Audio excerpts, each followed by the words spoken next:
everyone. I'm Kaylee Myers and welcome to our EdCat Chat. The reason I wanted to talk to you is so that as a teacher you could meet the needs of your students and make them feel comfortable in your classroom. I was a teacher for a very long time and had, in the last few years, several students that had food allergies in my classroom. But now I'm actually a mom with a child that has a severe food allergy. So severe we don't leave the house without an EpiPen. The food allergy never really bothered her when she first started school as a young learner. She was gung-ho at being proactive for herself. As she got older and aged a little bit developmentally, she didn't want to be different from the other kids.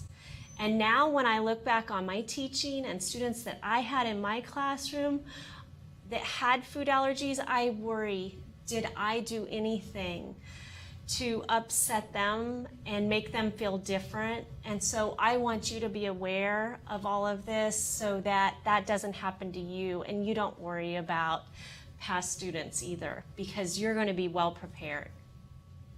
What I would like teachers of students with food allergies to know about is, first of all, you need to make sure they stay safe in your classroom, and secondly, that they also have some emotional needs that might come with those food allergies. It's different for every child. Some kids, it doesn't bother at all, and some kids, they really take it kind of personally and don't want to be singled out. Every student's food allergies can be a little bit different. So you need to become an expert on those food allergies to make sure that child stays safe in your classroom. One way you can do that is talk to the parents. Usually they're more than welcome to come in and talk with you. They are really the experts on their child. So ask them, be an open book of you want to take down notes and help them feel comfortable so that they feel safe sending their child to school. One thing I would like teachers to know is that when you pass out food in your classroom, make sure you've read the label thoroughly, because lots of items that we think are just fine for kids to eat, for instance, animal crackers. You wouldn't think that you would have to worry about a child with nut allergies, but many of the animal crackers have been processed in plants with peanuts. So you could have a child have a severe reaction and not even mean to have that. If you bake your class chocolate chip cookies, you think, well, they're not peanut butter cookies, but the chocolate chips could have been processed in a plant with peanuts. So you have to make sure you read the food label and see where it's come from and what is in it.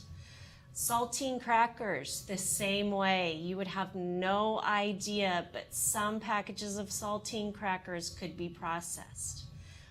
Also, something really important to keep your students safe, just because you buy a product one time and it's not processed in a plant, if you buy it at another time, make sure you read the food label again, because it could have come from a different part of the country and that same product is processed in a plant with nuts or the allergen that the child would have. You need to make sure you're always reading. So if you ever see me in the grocery store, anytime I have a boxed item, a packaged item, I am always reading the label again, even if we've purchased it before. My aha a couple weeks ago that scared me was at our local grocery store. I picked up the bread I always get, and it said new formula on the front, and I thought, oh, I'm just gonna look, but white bread, how could that really change? And they had started putting hazelnuts in the mix. So we couldn't buy that brand anymore. So you need to be really diligent about that, especially when other parents bring in food items for birthdays.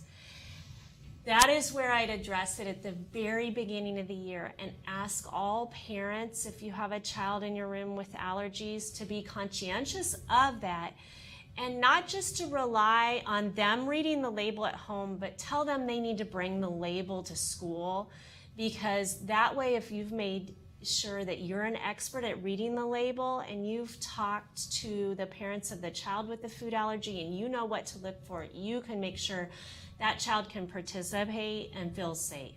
When in doubt about giving a child a certain food at school, always call the parents or text them. I really appreciate it when Maddie's teacher will text me and say, hey, I just want to double check this. She'll send me photos of the back of the label and say, I looked at it, it looks okay, what do you think? I appreciate that as a mom. That is the best gift she can give me because I know she's keeping her safe and putting Maddie's interest first and health and safety. I know it may seem like extra time and extra work, but it is a life and death matter.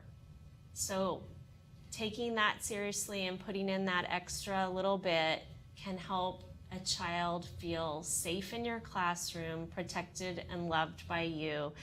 And their parents are so appreciative because they're sharing their precious little gift with you.